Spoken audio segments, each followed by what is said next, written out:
জ্বালানি তেল বৃদ্ধিসহ ৭ দফা দাবিতে আজকে সকাল ৬টা থেকে আহ, ধর্মঘট পালন করেছে বাংলাদেশ পেট্রোল পাম্প ও ট্যাঙ্ক লরি মালিক ঐক্য পরিষদ।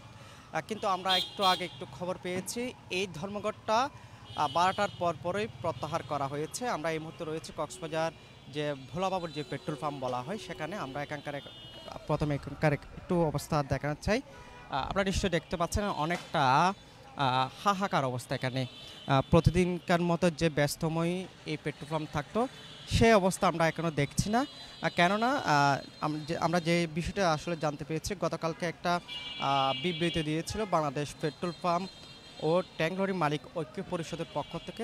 সেখানে বলা হয়েছিল জ্বালানি তেল বিক্রির কমিশন ৭% করা সহ ৭ দফা দাবিতে যারা পেট্রোল পাম্প মালিক সমিতি আছে তারা ধর্মঘট করবে। সে সূত্র ধরে পুরো বাংলাদেশের নিয়ে কক্সবাজারেও এই ধর্মঘটটি পালন করে আসছিল, যার ফলে কক্সবাজারে যারা বাইকাররা আছে, সিএনজি সহ অন্যান্য যে যানবাহনগুলো আছে তারা আসলে এই যে পেট্রোল পাম্প কক্সবাজারের বিভিন্ন পেট্রোল পাম্প আছে সেখানে গিয়ে গিয়ে তারা ফেরত ফেরত যায়, যার ফলে অনেকটা আসলে যারা যানবাহন নিয়ে চলাচল করে তাদের মধ্যে অনেকটা আসলে হতাশাজনক আমরা দেখেছি। তবে একটু স্বস্তির বিষয় হচ্ছে যে যে ৭ দফার কথা দাবি তুলেছিল মালিক সমিতি, পেট্রোল পাম্প মালিক সমিতি, তাদের পক্ষ থেকে একটা সূত্র আমরা জানতে পেরেছি এই যে ধর্মঘট সেটি প্রত্যাহার করা হয়েছে, এবং যার ফলে এখন থেকে তেল যে বিক্রি সেটি শুরু হয়েছে আমরা দেখতে পাচ্ছি। আমরা প্রথমে এখানকার যারা আসলে বাইকার আছে আমরা তাদের কাছ থেকে একটু জানতে চাইব। সকাল থেকে যেহেতু কোনো ধরনের তারা তেল ক্রয় করতে পারে নাই, সেক্ষেত্রে তা আসলে কী পরিমাণ আসলে তারা ভোগান্তিতে ছিল আমরা একটু জানতে চাইব। পাশাপাশি আরও একটা আপনার কাছে জানতে, সকাল থেকে তো আপনারা কোনো ধরনের না, আমরা প্রথম আসছি এখন। না, এটা তো জানি না, মাত্র আসছি এখন এদিকে। আপনার কাছে জানতে চাই আসলে যে আমি তো তেমন বের হই না সকাল থেকে, এখন বের হয়েছি তো তেমন দেখতেছি একটু জ্যাম বেশি, তেল অবস্থা তেমন বুঝতেছি না।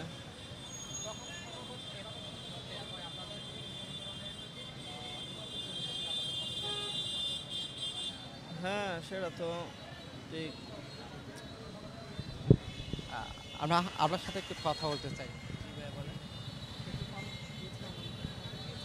না, আমি মাত্রই আসছি বাসা থেকে। জি জানি।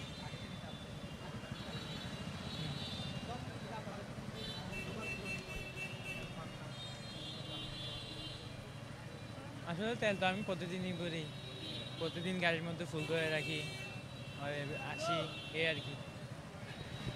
আমরা কথা বলছিলাম এখানকার যারা বাইকার আছে তাদের মধ্যে অনেকে বলছে আসলে তারা আগে থেকে সচেতন ছিল বিধায় তারা তেলগুলো ভরে রেখেছিল। তবে আমরা পেট্রোল পাম্প যারা মালিক আছে আমরা এই মুহূর্তে রয়েছি messrs KM Mahajan and brothers যে পেট্রোল পাম্প আছে সেখানে, তাদের সাথে একটু কথা বলবো এবং তাদের কাছ থেকে আসলে নিশ্চিত হব যে এই যে ধর্মঘটটা প্রত্যাহার করা হয়েছে সেটির বিষয়ে আমরা নিশ্চয়তা জানবো।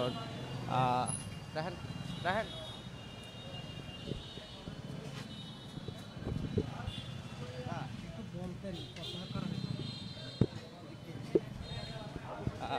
একটু আমরা যারা পেট্রোল পাম্প মালিক সমিতির লোকজন এখানে আছে আমরা একটু তাদের কাছ থেকে জানার চেষ্টা করব আসলে।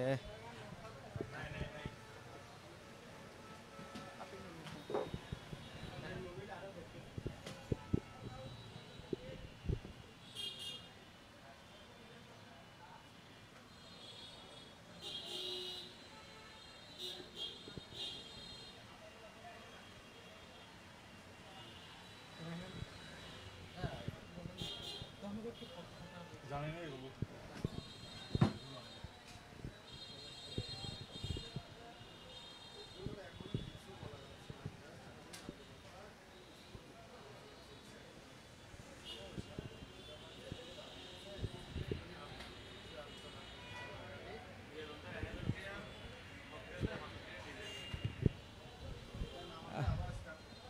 আমরা যে তথ্যটুকু পেয়েছে আসলে যে ধর্মঘটের কথা বলা হচ্ছে এই ধর্মঘটটা আসলে আপাতত প্রত্যাহার এরকম একটা বিষয় আমরা জানতে পেরেছি। কেননা তারা বলছে এই যে ৭ দফা দাবি এই বিষয়ে ইতিমধ্যে যারা ঊর্ধ্বতন কর্তৃপক্ষ আছে সরকারের তাদের সাথে আলোচনা চলছে এবং এই আলোচনার মধ্যে যদি কোনো ধরনের সুরাহা না আসে ৭ দফা দাবিগুলো আসলে মেনে নিয়ে না হয় সেক্ষেত্রে আসলে আবারও যে ধর্মঘট সেটা ডাক দিবে বলে আমরা এখানকার যারা পেট্রোল পাম্প মালিক সমিতি আছে তাদের কাছ থেকে জানতে পেরেছি। পাশাপাশি এখানকার যে চিত্র আসলে আমরা একটু দেখানোর চেষ্টা করছি আসলে যে বাইকাররা আসলে একে একে জড়ো হচ্ছে সকাল থেকে, যেহেতু তারা কোনো ধরনের এখানে পেট্রোল পায়নি, অকটেন পায়নি, যার কারণে তারা এখন যেহেতু একটু পেট্রোল পাম্পগুলো খুলে দেওয়া হয়েছে যার কারণে তারা এখানে এসেছেন এবং তারা গাড়ির জন্য তারা তেল ভরে নিচ্ছে, এরকম একটি বিষয় আমরা দেখানোর চেষ্টা করছি।